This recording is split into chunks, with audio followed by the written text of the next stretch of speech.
O depoimento a seguir faz parte de um banco de dados criado pela Fundação Sosandra de Pela Favela do Samba, com o objetivo de reunir informações sobre a trajetória da Sociedade Recreativa Favela do Samba ao longo de seus 70 anos de existência.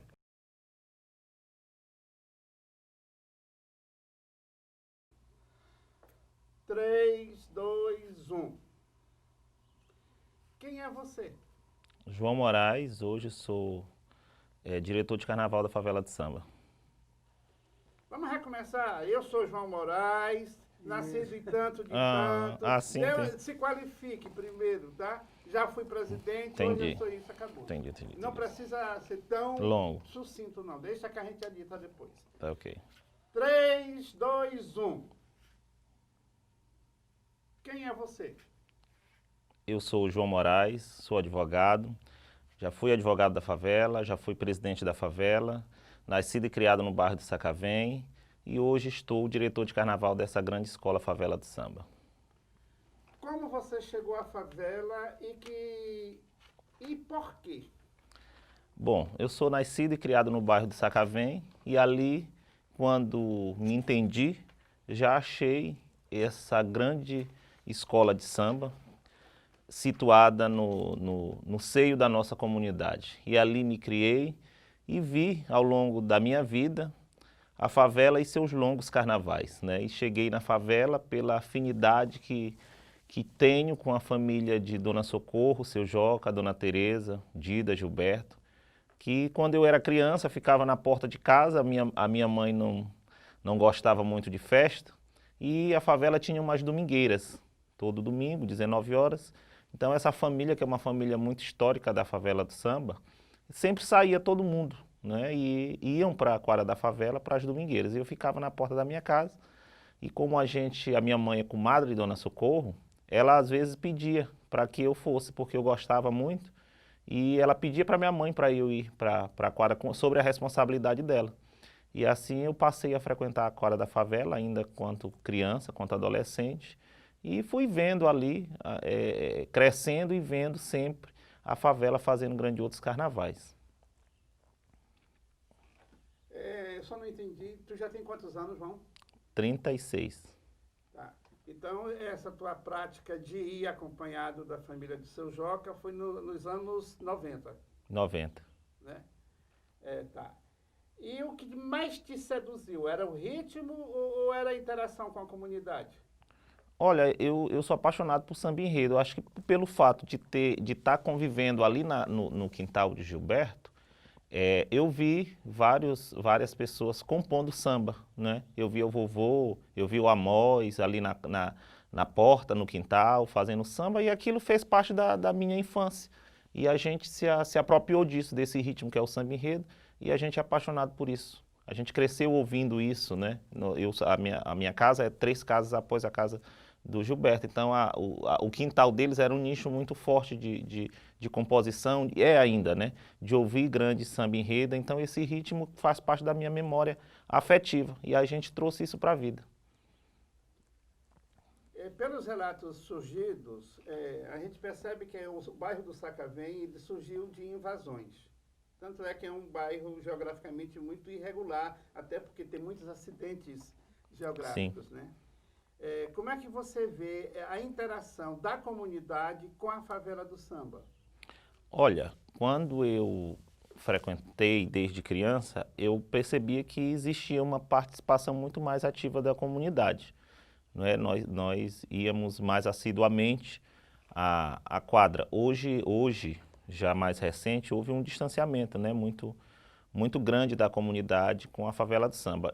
Na minha gestão, eu percebia muito essa dificuldade, né, herdada aí ao longo do tempo, e a gente tentou reaproximar essa vivência da comunidade na parte da própria produção da escola, né? Então a gente teve esse papel, eu tive esse papel por ser da comunidade, de tentar resgatar, o que ainda é muito difícil, mas eu acredito que hoje a gente consegue ter uma participação, com ações sociais, com projetos sociais, dar um outro tom para a escola, né? Não só fazer um grandioso carnaval, mas desempenhar um papel de associação que a comunidade precisa, levando ações. Então a gente procurou fazer isso na minha gestão e a gente continua ainda na atual administração fazendo esse trabalho, porque eu acho importante a vivência da comunidade, né,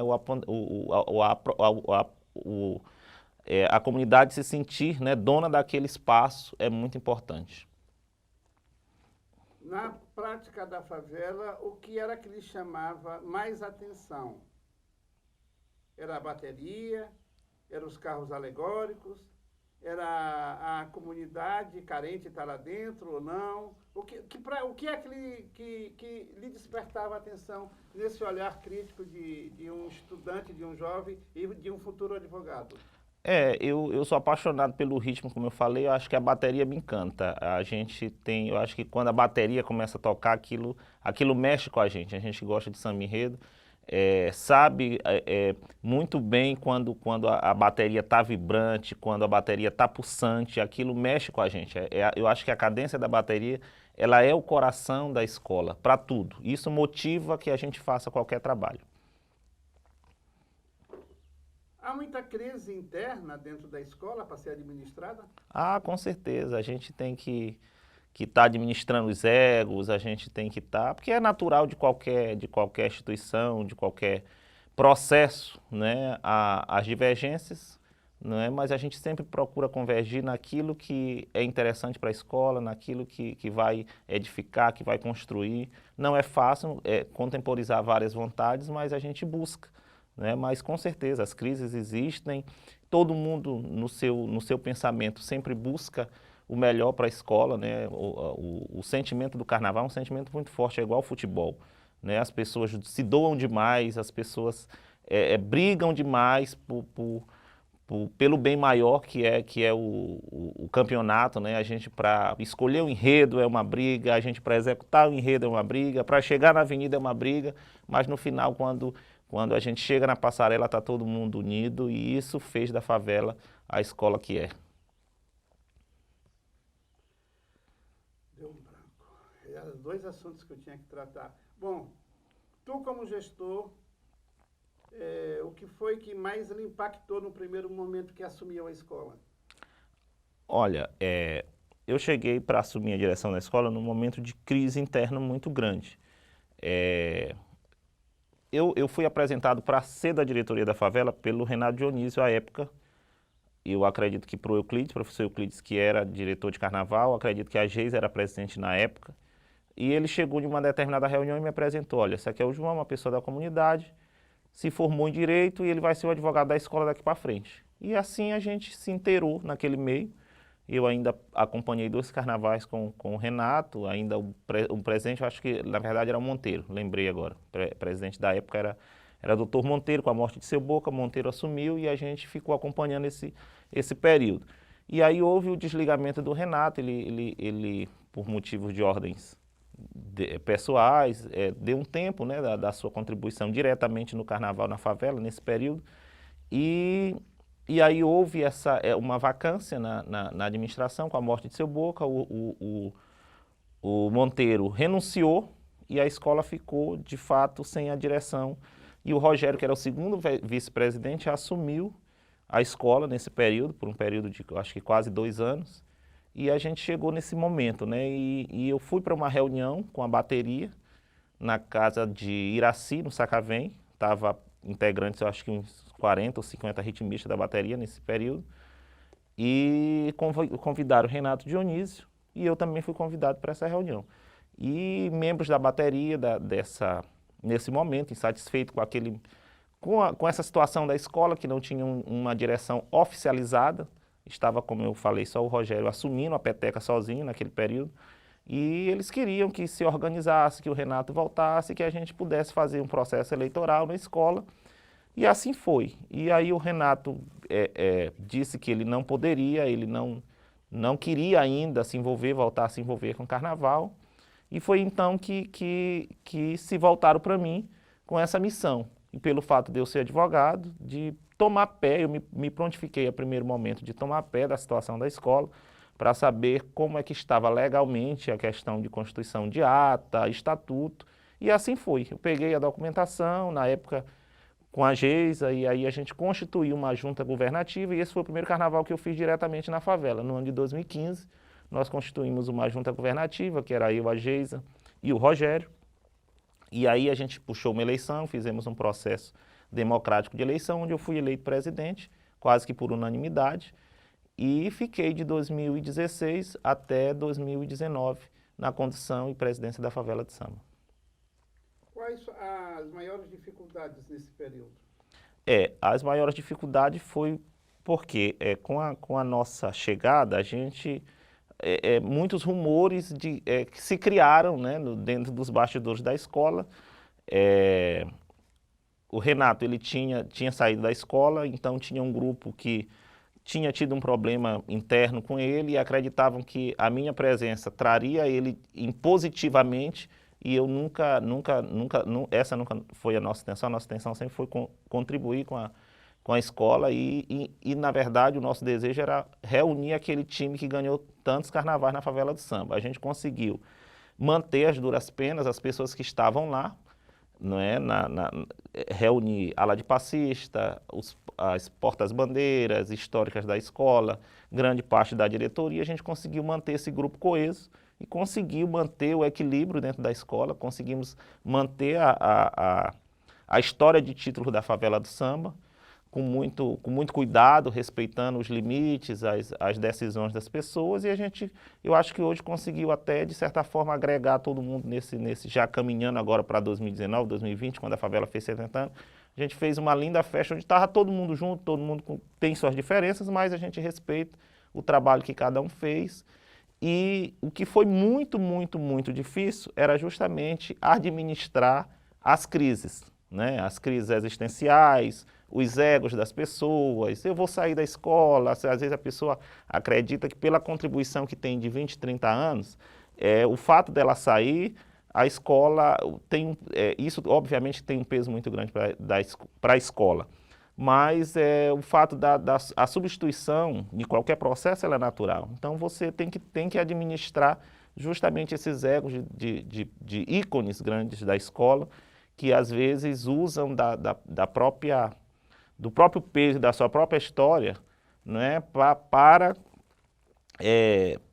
com a administração, né, sei lá, de certa forma amedrontar e achar que a gente não conseguirá quadros novos. Eu acho isso ruim, a gente tem que administrar isso sempre.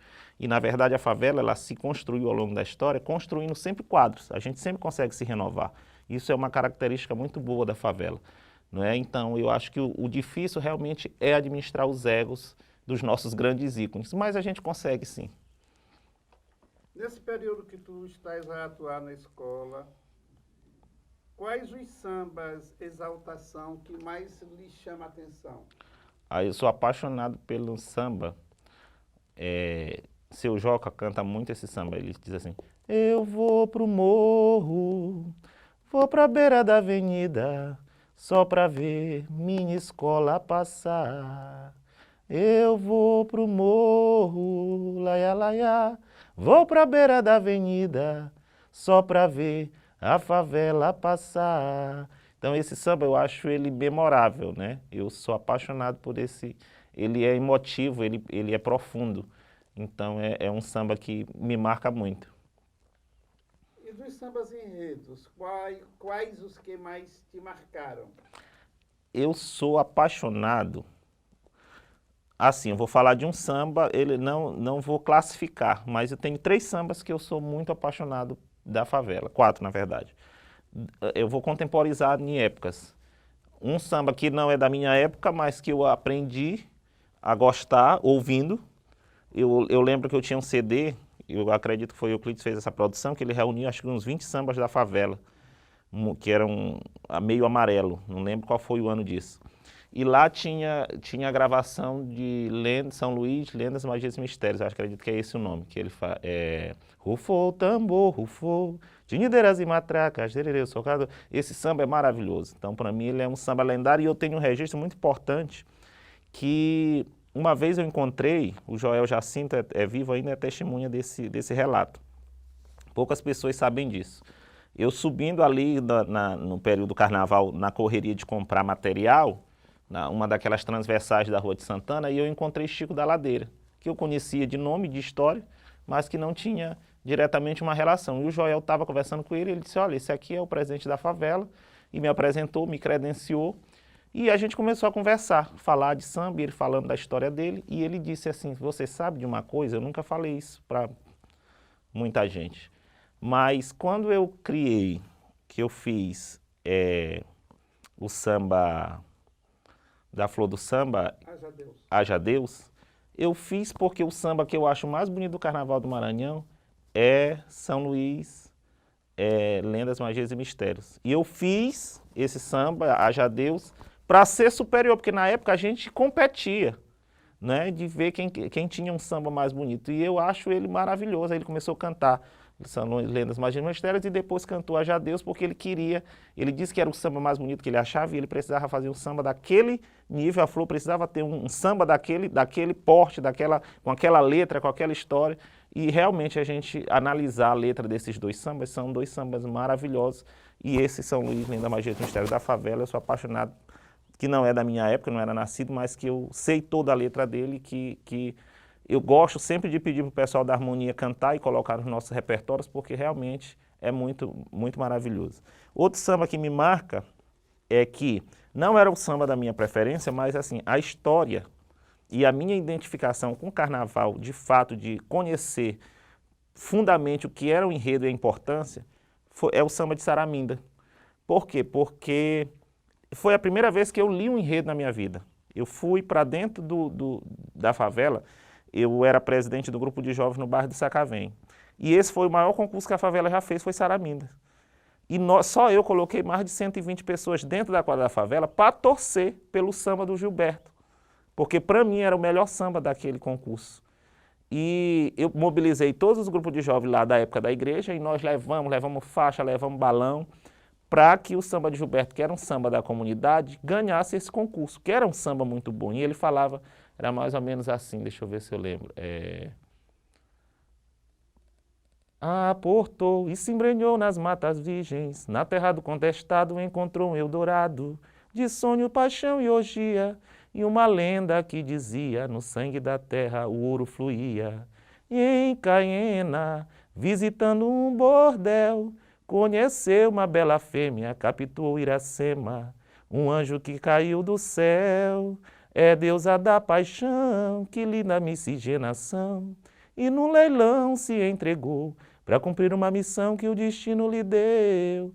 Bom fim, eu não quero seu ouro, pois o ouro sou eu. Então esse samba, para mim, era o samba mais bonito daquele concurso, mas ganhou o samba do vovô, que é Saraminda é ouro, é mistério, é sedução, Saraminda é... Então o samba de Saraminda, pela história, pelo enredo, eu sou apaixonado por ele. Embora, na época do concurso, eu achava que o samba do Gilberto era o samba que melhor retratava o enredo e que tinha uma melodia incrível.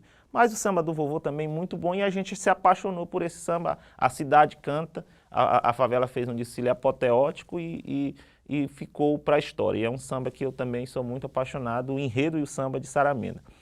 E gosto também do samba que eu acho que é do Silvinho, ele fala não lembro direito agora a letra dele, mas ele falava quando a gente falou da África, né?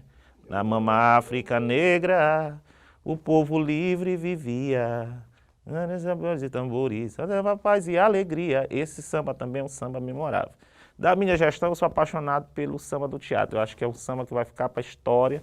Também é um enredo fantástico, que a gente teve uma resistência muito grande do nosso carnavalesco em construir, mas que quando a gente ouve o samba, a gente associa ao enredo, lembra do desfile. Foi um desfile também apoteótico que a favela fez, memorável, a cidade cantou, todo mundo tem uma relação, uma identificação, porque o teatro é aquela coisa maravilhosa que a gente conhece, e o samba é muito lindo. A cortina se abriu, a plateia aplaudiu, entra em cena minha favela, no palco, na passarela, a atriz principal é ela. Então eu sou apaixonado por esse samba e por esse enredo. E agora, o último ano da minha gestão, nós fizemos uma homenagem a um grande amigo nosso que se apaixonou pela favela. E também foi um enredo muito questionado, mas o produto ficou excelente. O samba enredo é um samba que traz uma emoção e a lembrança aflora e é um samba alegre, ele não é melancólico, a gente tinha maior receio que ficasse algo apelativo porque foi um acidente trágico, uma morte trágica, e talvez o enredo ficasse nessa linha, mas o Padilha, que é o nosso carnavalesco, foi muito habilidoso e traçou uma linha totalmente diferente para esse enredo, deu uma cara para ele, não é, que traz saudade, mas que não traz tristeza. E o samba que o Luzian e Josias fizeram é também memorável e vai ficar para a história, né? Sua alma ainda vive, Gesiel, em tudo que lembra você, a voz da arte que não cala, vida que o tempo não faz esquecer. Então são os sambas que eu guardo muito na minha memória afetiva. Eu vou voltar bem aqui à questão da gestão. Por que a favela não consegue desengatar a sua documentação ou regularizar a sua documentação?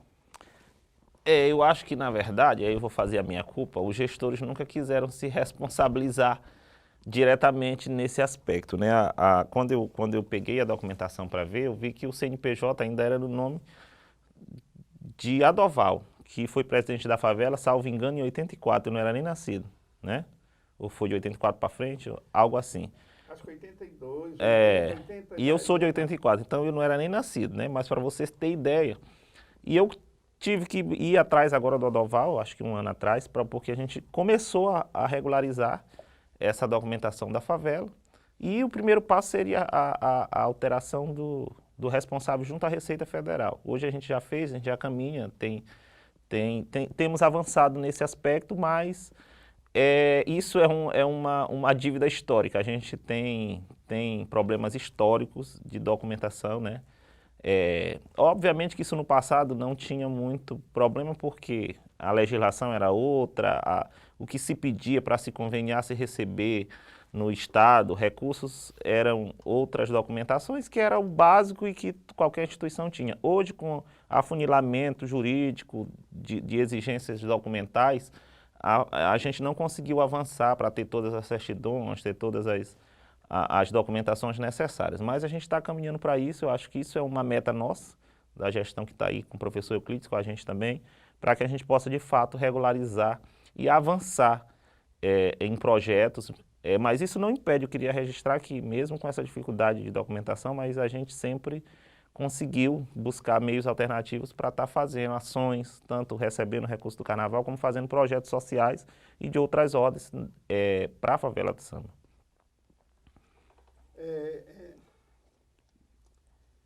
A gerência de políticos ou de pessoas ligadas ao campo político fazem com que a escola fique muito dependente ou a comunidade deixa ao Deus dará? Como é que você vê isso aí? Olha, isso não é um problema da favela, é um problema estrutural no campo cultural hoje, né? Historicamente, há o chamado apadrinhamento político, né? E isso é muito forte em todas as agremiações da cidade. Eu acredito que nem só do Maranhão, acho que isso é uma questão até muito maior. O que acontece? Os grandes políticos, eles se associam às manifestações, muitos por serem do movimento e terem uma identidade, e outros por aquilo que ela representa. A favela é uma Coca-Cola, é uma marca. Então, quem estiver na favela tem os holofotes. Então, é atrativo para que os políticos estejam lá, queiram ser conhecidos no meio cultural, no campo cultural, nas comunidades.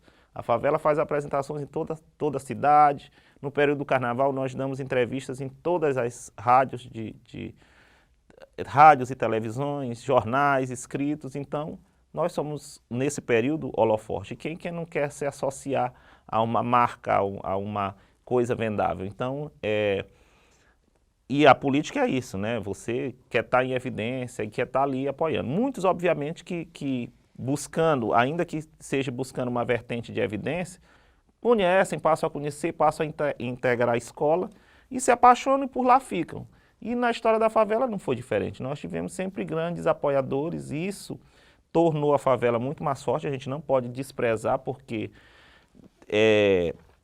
houve um apequenamento da política, como eu posso dizer, da parte da administração com o carnaval no modo geral. Então nós atravessamos uma crise, um período de crise muito grande, de falta de apoio institucional. Então isso leva as entidades a buscarem o apoio da comunidade, o apoio das empresas que apoiam a cultura e dos políticos que também gostam e que são poucos, também não são muitos. A gente conta dedo aí quem realmente consegue fazer um investimento, um aporte para o campo cultural, certo? Então, a gente não pode desprezar, é uma contribuição muito grande e eu consigo, com propriedade, dizer que os carnavais que ganhamos, a estrutura que montamos para o desfile, se deve muito, sim, ao apoio político que tivemos, em qualquer que seja a época. Nós precisamos, porque hoje o fomento institucional, que é para todos, ele é muito limitado, né? É muito pouco. O poder, a iniciativa privada pouco apoia, porque nós temos hoje uma lei de incentivo que ela não funciona como deveria ser. Seria para que as entidades buscassem as empresas para que elas patrocinassem, né, a cultura, mas infelizmente a gente vê que na prática não é isso.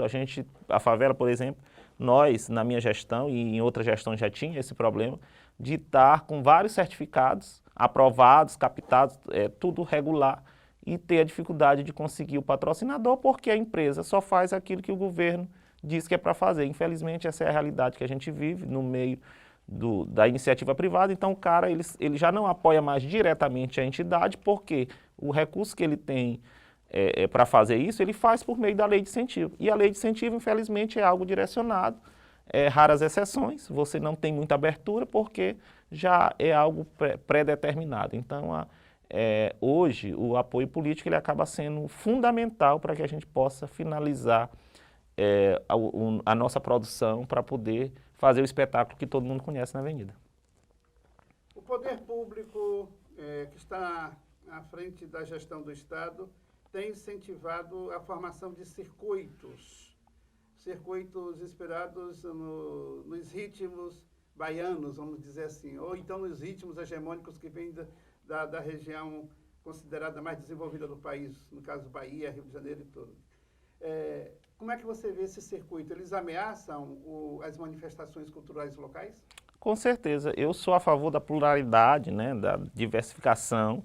Não sou contra que o governo possa investir em circuitos alternativos. Não é isso. Agora, o que não dá é para que a gente seja reduzido, seja limitado enquanto manifestação cultural local. Isso não dá para aceitar, né? Você afunilar aquilo que a gente já tem, que já é tão pouco. Eu acho que a política cultural ela deve sim valorizar a prata da casa. Eu acho que o investimento que se faz para carnaval de passarela, para bloco tradicional, para aquilo que é nosso, é muito pequeno. Eu acho que falta sensibilidade sim, para que a gente possa engrandecer ainda mais essa festa linda que é o nosso carnaval local. Tivemos momentos áureos de grandiosos desfiles em gestões passadas, mas hoje a gente infelizmente não tem essa sensibilidade. Não dá para você fazer um circuito, isolar a passarela com um circuito na ponta e outro na entrada, trazendo atrações nacionais, deixando de potencializar aquilo que é da terra. Eu não tenho problema nenhum de aceitar, até porque eu gosto também de coisa alternativa, mas eu acho que tudo é uma questão de diálogo. E, infelizmente, o que falta hoje muito é o diálogo com as manifestações locais, para que a gente possa garantir o nosso espaço e apresentar para quem gosta, porque tem muita gente, mesmo com todo esse aparato que foi feito de circuitos paralelos ali em torno da passarela, mas a gente consegue perceber que a passarela não fica esvaziada. Então significa que tem muita gente que gosta daquilo, né? Até porque aquilo representa a memória afetiva de muita gente, muitas famílias, desde a época da Deodoro, desde quando não era desfile. Então a gente tem que preservar a história, a gente não pode desprezar. Com uma frase, estamos encerrando, com uma frase, defina as seguintes pessoas que eu vou relacionar e repita o nome da pessoa antes de definir. Se você não teve convivência, se não conheceu, não precisa falar. Certo. Messias. Messias, ouvi falar, né, que é um dos fundadores da escola, não é da minha época, eu sou de 84 para cá, mas ouvi falar muito por Dona Teresa, Seu Joca, pessoas que tiveram com ele na época. Eusébio. Também só conheci de nome, não tenho tanto o que falar. Zé Soldado. Também sei que é um dos fundadores, mas Zé Pequeno. sei que foi o responsável por ter dado aquele espaço que a gente tem hoje na quadra, né? Ouvi falar também disso. Zé Cupertino. Não, nunca ouvi dele. Seu Boca. Seu Boca a gente conviveu, é o pai do Rogério, eu ainda acompanhei a administração dele, e Seu Boca era um apaixonado pela favela do samba. Ali ele retratava o amor genuíno, né? Seu Boca era um decano da escola de muito valor. Mãe Francelina.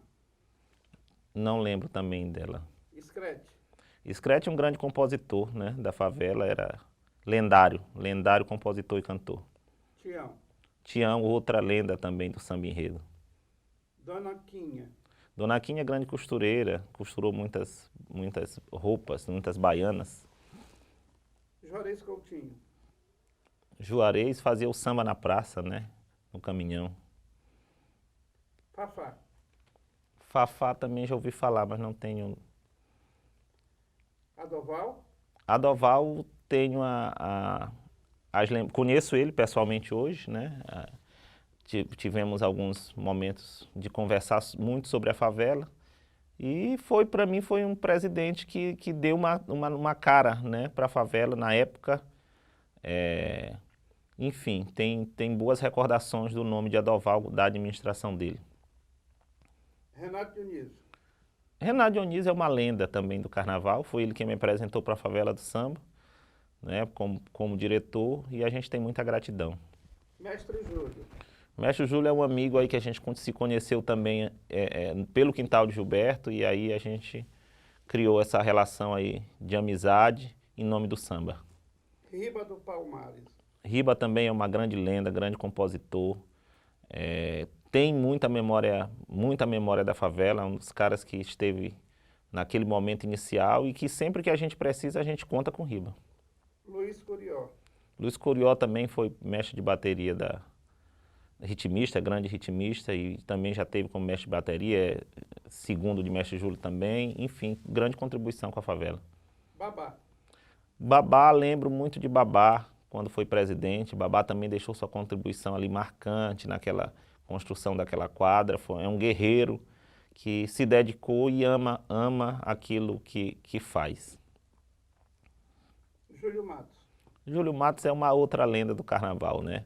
Júlio Matos eu tenho um registro para fazer dele, né? Quando ele fazia o boi não lembro o nome do boi lá, da Coab, eu cheguei e ele estava de Catirina e Olímpio, que na época me apresentou e disse, olha, vem aqui, deixa eu te apresentar uma pessoa. Eu já conhecia ele, obviamente, mais de vista. E ele disse assim para mim, na verdade, Júlio Matos, ele não sabe disso, mas ele me desafiou. E eu não gosto de ser desafiado. Aí ele disse para mim, o Olímpio chegou e disse assim para ele, deixa eu te apresentar aqui, esse aqui é o futuro presidente da favela do samba. Aí ele olhou por cima do ombro e disse assim, esse menino aí, tu tem dinheiro? Tu não tiver dinheiro, tu não bota a favela na rua. Então, eu nunca esqueci a palavra do Júlio Matos, né? Então, aquilo me desafiou e a gente fez muitos carnavais juntos. Eu disse para ele, tu vai me fazer campeão, porque ele já era, né? E eu não tinha nenhum título, e a gente conseguiu 4 títulos aí. O Júlio é um amor aí que a gente tem, uma pessoa muito querida que a gente guarda aí dessa trilha do carnaval. Não é o Pirilampo, o boi? Não, era o boi de Sérgio, o boi da Estrela da Mata. Pedro Padilha.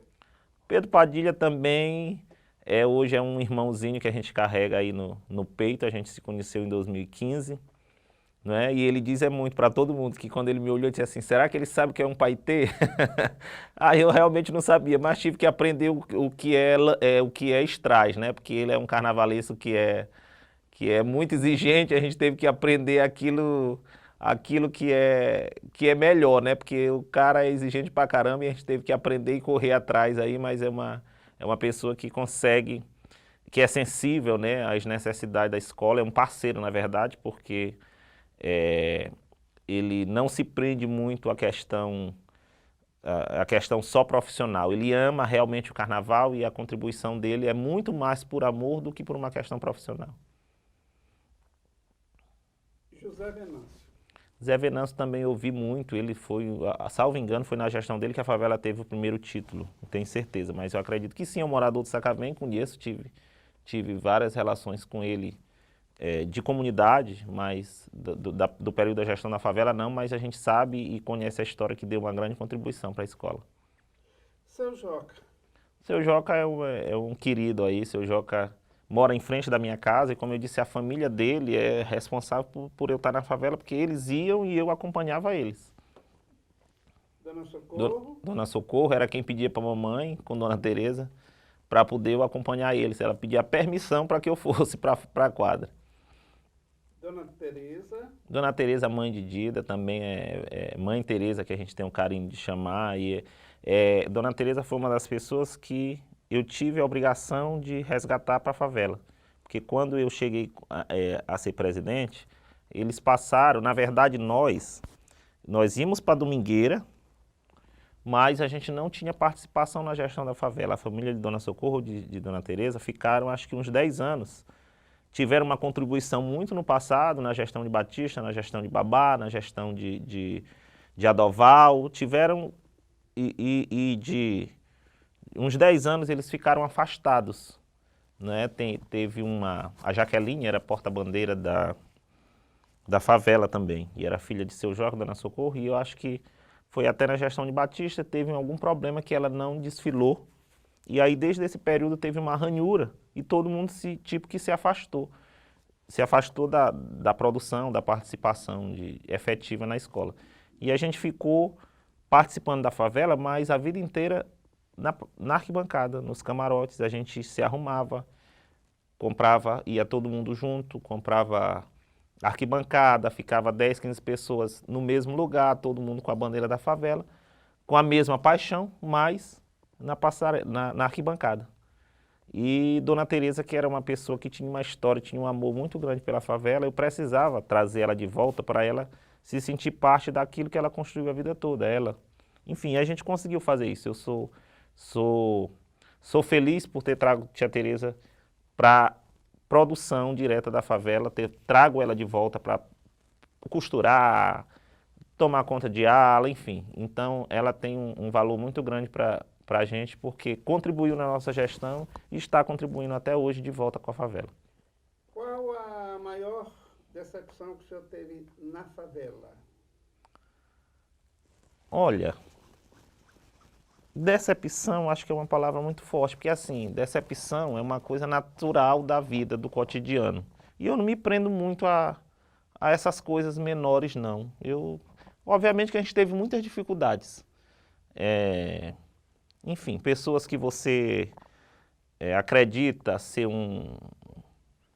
de uma forma e você depois perceber que é de outra. Mas isso não é da favela, isso é da vida. Né? Então eu não me prendo, eu acho que eu não tive nada que me decepcionasse assim, que pudesse me marcar. Algo que eu não já tivesse visto em outro lugar, não é? No trabalho, em escola, em faculdade, coisas que são naturais da vida. Decepções a gente teve, mas nada pontual que eu pudesse classificar como algo que me chocou. Eu pergunto mais, que fatos mais relevantes a gente pode enumerar? Não é obrigado a ser só um. Posso citar, só para provocar um pouco a tua memória, a morte de Gesiel, a morte do responsável pela ala de passista. Isso te chocou? Isso sim, isso aí já não é decepção, mas isso... que tu repita o assunto. A morte do Gesiel, para mim, foi algo, porque foi alguém que a gente conseguiu trazer para a escola, que deu uma contribuição muito grande. Ele era muito inteligente, muito ativo, e ele contribuiu no Carnaval de 2017, ele fez um lustre maravilhoso para a gente.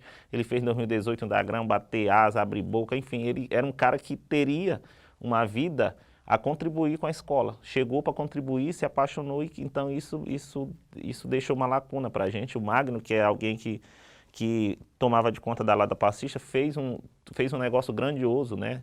Com aquelas meninas, com o Taliente, com o Rafael e todo o grupo deles lá. Então é alguém que com certeza faz muita falta e que são perdas que a gente teve, que isso com certeza a gente sente muito. E de títulos perdidos, quais os que você considera mais injustiçados? A Saraminda foi uma injustiça. Saraminda foi uma injustiça. Isso aí foi a maior injustiça da história do Carnaval do Maranhão, é a gente não ter ganho o Carnaval com Saraminda. Dos outros anos da minha gestão, nós perdemos, eu acho que a favela sempre perde para ela mesma. A gente sempre perde quando a gente, às vezes, para analisar friamente, a gente vê que, infelizmente, a caneta do jurado, muitas das vezes, não é a mesma medida para todo mundo. Mas quando a gente olha, a gente vê que teve um erro, vê que teve uma falha. Embora aquela nota não tenha sido dada com o mesmo rigor para outras escolas, porque às vezes são problemas recorrentes em todas.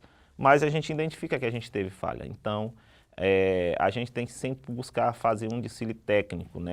Essa é a nossa meta na favela, e a gente busca isso, fazer um desfile tecnicamente perfeito. E quando a gente falha, a gente sempre teve problemas de resultado. Suas considerações finais, João?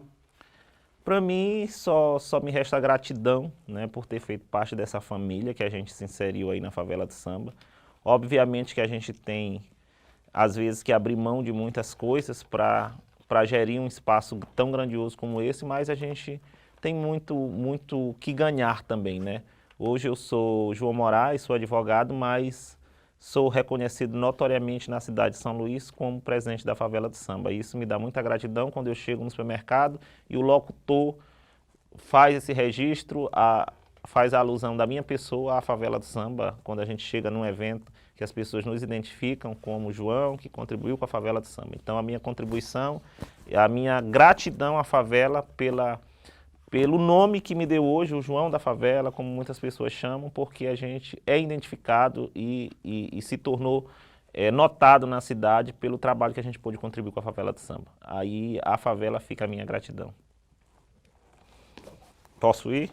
Pode, mas tem que deixar o microfone. Esta ação tem o apoio da Lei Aldir Blanc por meio da Secretaria de Estado da Cultura, Governo do Maranhão e Governo Federal.